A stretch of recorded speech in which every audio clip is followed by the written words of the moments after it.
దేవుని ఘనమైన నామమునకు స్తోత్రములు. ఈ వాగ్దానం వింటున్న మీకందరికీ మన ప్రభువును ప్రియరక్షకుడైన యేసుక్రీస్తు నామములో శుభములు, మా హృదయపూర్వకమైన వందనములు తెలియచేస్తున్నాం. ఈరోజు దేవుని వాగ్దానం ఆదికాండము 33వ అధ్యాయము 12వ వచనం. నేను నీకు ముందుగా సాగిపోదును.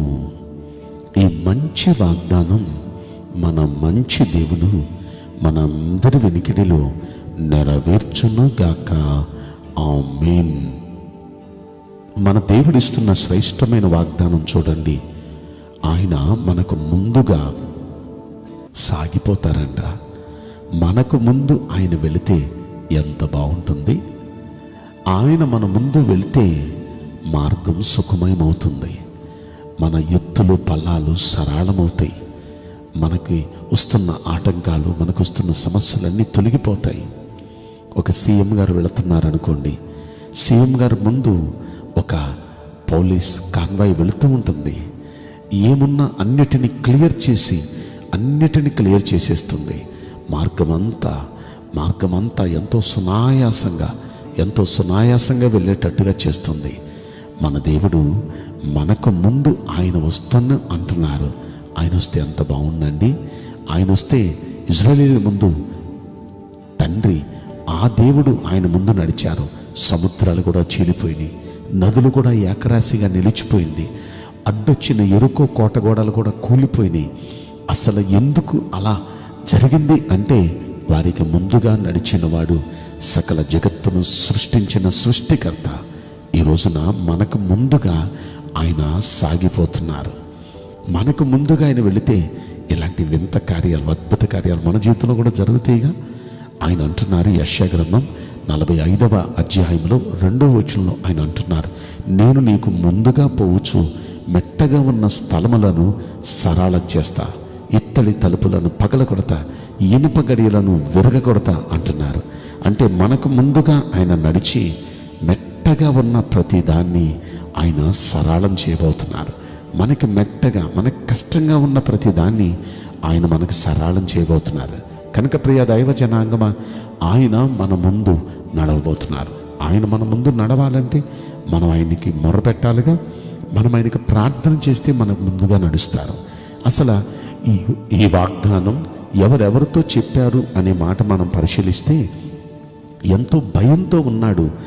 ఈ వాగ్దానం ముందు అధ్యాయాన్ని మనం చూస్తే 32వ అధ్యాయం ఆదికాండంలో అక్కడ యాకోబు అనే భక్తుడు చాలా భయంతో ఉన్నాడు.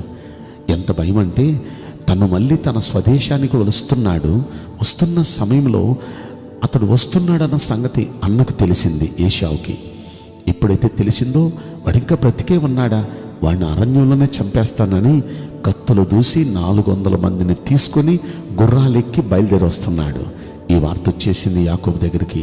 నీ అన్న నిన్ను మధ్యలోనే చంపేసి సమాధి చేయటానికి 400 మందిని తీసుకొని కత్తులు దూసి గుర్రాలెక్కి వస్తున్నాడన్న సంగతి వినగానే భయం ప్రాంతుడైపోయాడు. అన్నాళ్ళు సంపాదించుకున్న భార్యల్ని, పిల్లల్ని, యవదాస్తిని ఎబ్బోకు అనే రేవు దాటించేసి ఒంటరివాడిగా మిగిలిపోయి ఇక దేవుని పాదాలు పట్టి బ్రతిమాలుతున్నాడు, మొర్ర పెడుతున్నాడు. నాకు మీరు తోడుగా రావాలయ్యా, వీళ్ళంతా నాకు తోడుగా వచ్చినా నా ప్రాణాలను మీరు కాపాడలేరు, నన్ను మీరు కాపాడలేరు, మీరు నాకు తోడుగా రావాలయ్యా, నన్ను మీరు ఆశీర్వదించాలయ్యా అని దేవుని పాదాలు పట్టుకొని ఏడుస్తున్నాడు. దేవుని పాదాలు పట్టుకొని మొర్ర పెడుతున్నాడు. ఎప్పుడైతే దేవుని పాదాలు పట్టుకున్నాడో దేవుడు అతగాడిని ఆశీర్వదించాడు. అతగాని పేరు మార్చాడు. పదా, నేను నీకు తోడుగా వస్తున్నాను. ఇప్పుడు ఎప్పుడైతే యాకోబుకు దేవుడు తోడుగా వస్తున్నాడో, యాకోబుతో వస్తున్న ఆ సమయంలో ఏశావు చూచాడు, ఎదురుబెదురయ్యారు. చూడగానే వెంటనే ఆ యాకోబు మీద ఏశావుకు దయ కలిగించాడు. ఆ కత్తి పడేశాడు. ఆ గుర్రం దిగాడు, మెడ మీద పడి ముద్దు పెట్టుకొని, తమ్ముడా పద, మన ఇద్దరం కలిసి వెళ్దాం, నేను నీకు తోడుగా, నీకు ముందుగా నేను వస్తాను, నీకు ముందుగా నేను సాగిపోతాను, రా, నీకు ఆపద ఉండదు అంటే శత్రువే తనకు మిత్రుడై చంపేస్తాను అన్నవాడే నీకు తోడుగా వస్తాను, నీతో కూడా నేను ముందుగా సాగిపోతాను అన్నాడు. చూడండి, ఇది నిజంగా ఎంత అద్భుతమైన మాట ఇది. పరిస్థితులు ఇలా మారిపోయేటానికి కారణం ఏంటంటే దేవుడు యాకోబుకు ముందుగా అలనాడు నడిచాడు. తనకు భయంగా కష్టంగా ఉన్న ప్రతి దాన్ని సులువు చేశాడు. ఈ రోజున ఈ వాగ్దానం వింటున్న మనకు ముందుగా ఆయన సాగిపోబోతున్నాడు.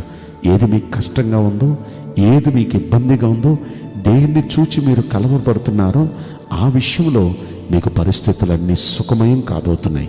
మన దేవుడు మనకు ముందుగా నడవబోతున్నాడు. కాబట్టి పరిస్థితులన్నీ అనుకూలం అవుతాయి. నమ్మండి.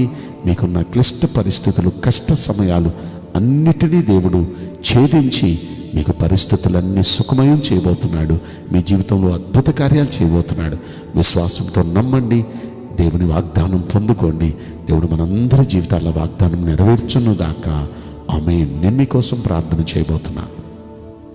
పరిశుద్ధుడా, ప్రేమగల యేసురాజా, మీ పరిశుద్ధ బంగారు పవిత్రమైన నామమునకు నిండు మనసుతో కోట్ల కొలదిగా స్తుతులు, స్తోత్రములు, వందనాలు చెల్లిస్తున్నాం.